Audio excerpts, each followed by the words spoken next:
12 June ছিল বোনের বিয়েতে উপস্থিত হবার জন্য মুখে হাসি নিয়ে বাড়ি ফিরছিলেন দাদা। নিয়তির কি খেলা, বিবাহ অনুষ্ঠানের পরিবর্তে বালেশ্বরের ট্রেন দুর্ঘটনায় না ফেরার দেশে চলে গেল মালদার হরিশ্চন্দ্রপুরের বছর 23-এর যুবক কৃষ্ণ রবিদাস। ভুবনেশ্বর হাসপাতালের মর্গে ছেলেকে চিহ্নিত করতে যায় তার পরিবার। মুন্ডুবিহীন কৃষ্ণ রবিদাসকে কার্যত দেখে কান্নায় ভেঙে পড়েন তার গোটা পরিবার। বালেশ্বর যেন মৃত্যু পড়ে। শুক্রবার সন্ধ্যায় এখানে ঘটে গিয়েছে দেশের ইতিহাসের সবচেয়ে বৃহৎ রেল দুর্ঘটনা। নিহত প্রায় 30, আহত হাজারেরও বেশি। দেশের লাইফ লাইনের এই হতশ্রী অবস্থায় দেশ জুড়ে হাহাকার। আর এই দুর্ঘটনার জেরে হলো না আর বোনের বিয়ে দেখা। বোনের বিয়ের জন্য ব্যাঙ্গালোর হাওড়াগামী যশবন্তপুর এক্সপ্রেসে চেপে মালদার হরিশ্চন্দ্রপুরে আসছিলেন পরিযায়ী শ্রমিক বছর 23-এর যুবক কৃষ্ণ রবিদাস। ওড়িশার বালেশ্বরে ট্রেন দুর্ঘটনায় মৃত্যু হয় তার। দুর্ঘটনার খবর জানার পর শোকের ছায়া গোটা এলাকায়। দুর্ঘটনার 4 দিন কেটে যাওয়ার পরও খুঁজে পাওয়া যাচ্ছিল না কৃষ্ণ রবিদাসকে। আজ সোমবার পরিবারের লোকেরা খোঁজ করতে যায় ভুবনেশ্বর হাসপাতালের মর্গে। সেখানে চিহ্নিত করা যায় মুন্ডুবিহীন কৃষ্ণ রবিদাসকে, যা দেখে পরিবারের সকলেই কান্নায় ভেঙে পড়েন হাসপাতাল চত্বরেই।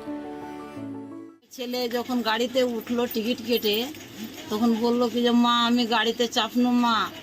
তো আমি শনিবার সকালে নামবো। তো আমি বলছি কি যে বেটা তোর মোবাইল ঠিক করে রাখিস বেটা, তুই ফোন টোন গালা করবো কি আমি করব। ফোন করতে যাচ্ছি শুক্রবার থেকে সুইচ অফ মোবাইল। 7টার পর থেকে মোবাইলে সুইচ অফ, ছেলের আর খোঁজ পাই না। রাত 3টার বেলায়, শনিবারে রাত 3টার বেলায় ঘুমিয়ে আছি, তো চাটাক করে আমার কলজার কাজটা কিন্তু আমার জ্বলে উঠলো। বিছানা থেকে উঠে তখন ইদিক উদিক ঢুঁড়ছি, যে তখন বেটাটাকে বলছি কি যে রে বেটা রাত কতটি রে বেটা, যে ছেলে আমার ফোন টোন কিছু করে না রে, কি ব্যাপার দেখতো। তখন ওই যে ছেলেটা গেলছে আমার কৃষ্ণ অশোক রবিদাস, ওই ছেলে তখন বলছে কি যে মা রাত এতটি আছে। বলছে যে আরে তোকে ফোন করেনি রে, না তো না আমাকে ফোন করেনি। ওই যে তখন থেকে ছেলে আউট আমার ছেলে নিয়ে।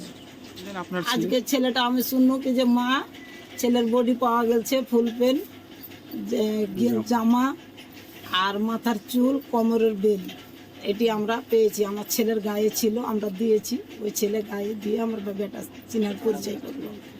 তারপর তখন এই জায়গায় গ্রামে বললো যে এরকম হিসাবে এরকম করে বললাম। তখন তো ছেলে পেলে সরি মোবাইলে ছেড়ে দিল, যে ছেলেটা ওখান থেকে ছেড়ে দিয়ে তারপর তো ছেলে এলো। শুক্রবার জানতে পারছি ছেলে নাই। তারপর তো শনিবার তোর আমার আর একটা ছেলে গেল খুঁজতে। এই কলকাতা খুঁজলো, এদিক খুঁজলো, ওদিক খুঁজলো।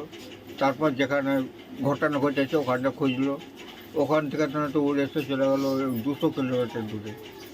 ওখানে গিয়ে তো এই খোঁজটা পেয়েছে, আজকে পেল। ছেলেটা খোঁজ পেলে যেহেতু প্যান্ট ছিল ছেলের কিনে দেওয়া, আর এক ছেলের প্যান্টটা কিনে পেলে, জামা পেলে, আর কোমরের বেল্টটা পেলে, 3টা জিনিস কিনে পেলে। তো আপনার ছেলে কি বেঁচে আছে এখনো? না।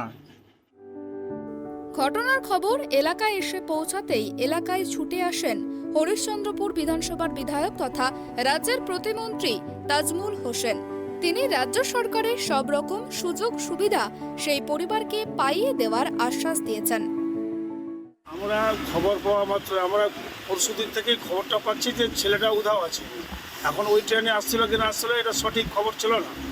এখন এরা এই পরিবার যখন বললো যে আমাদের এই সঠিক খবর, যখন আমাদের এসপি সাহেব যখন বলল এবং আমাদের আইসি সাহেব যে বললো যে না ওই পিপলতলার যে আমাদের কৃষ্ণ রবিদাস ওই হামসাফার ট্রেনে আসছিল, তার ডেড বডিটা শনাক্ত হয়েছে, পাওয়া গেছে।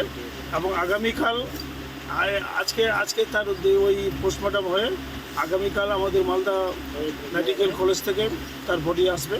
বডি আসার পর আমাদের মাননীয় মুখ্যমন্ত্রীর নির্দেশে তার যে 5 লক্ষ টাকার আমাদের যে অনুদান আছে সেই সমস্ত অনুদান চেক সমস্ত কিছু আমাদের রাজ্যের মুখ্যমন্ত্রী সমস্ত কিছু দিবেন।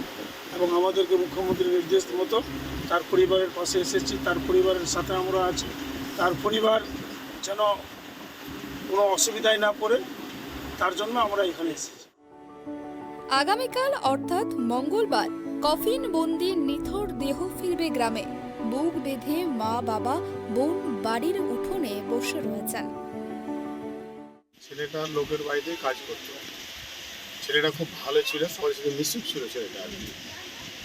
এরাও খুব ভালো ফ্যামিলি, এরা লোকের সাথে জীবনে গণ্ডগোল হয়নি। 200টা পরিবার আছে এই গ্রামে, তার মধ্যে 199টাই মুসলমান, একটা পরিবারে হিন্দু। এরা একবারে জিরো ব্যালেন্স, আছে কিছু নাই, নিঃস্ব। এরা লোকের বাড়িতে কাজ টাজ করে খেত। আর মাটা ছেলেটার মা দাইমার কাজ করতো আর কি। এখন দাইমা তো বন্ধ হয়ে গেছে, এখন নেই। একটা ছোট্ট মেয়ের বিয়ে ছিল, সেই বিয়েতে বিয়েটা কবে ছিল? বিয়েটা ছিল 12 তারিখ, এই মাসের 12 তারিখ বিয়ে। সেই বিয়েতে কাপড় টাপড় কাটার জন্য ছেলেটা আসলে মায়ের রাত করে কাপড় টাপড় কিনতে হয়। কিনতে এসে মারা গেল। আর দুর্ঘটনায় মারা গেছে শনিবার স্কেল হলো। আজকে খবরটা পেলাম আজকে যে অরিজিনালি মারা গেছে ছেলেটা, বডিটা পাওয়া গেছে। মানে বডি কবে ফিরছে বাড়িতে? বডি ফিরছে, আমি আজকে ফোন করেছিলাম, তো বললো যে বডি এখনো বলতে পারবো না, কিন্তু ছাড়বে আর কি। ছাড়লে পরে ওই যে আমাদের মমতা দিদির একটা অফিসার আছে ওখানে করে SI, উনি বললেন, আমার সাথে কথা হলো, উনি বললেন যে বডিটা ছাড়বে, কত লেট হয়ে এটা বলতে পারছি না ভাই, কাগজপত্র রেডি করে দিয়ে দিয়েছি আমি যাচ্ছি, আবার দেখা করে বলছি আর কি কতক্ষণ ছাড়বে। উল্লেখ্য, উড়িষ্যার বালেশ্বরের কাছে দুর্ঘটনার মুখে পড়ে করমণ্ডল এক্সপ্রেস। এছাড়াও হাওড়া যশবন্তপুর রুটের একটি ট্রেনও দুর্ঘটনার কবলে পড়ে। শুক্রবার সন্ধ্যা 7টা নাগাদ এই দুর্ঘটনাটি ঘটেছে। মালগাড়ি ও এক্সপ্রেস ট্রেনের সংঘর্ষে একেবারেই দুমড়ে মুচড়ে যায় একাধিক কামরা।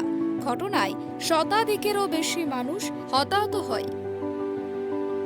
মালদা থেকে রুহুল আমিনের রিপোর্ট, ট্রাইব টিভি।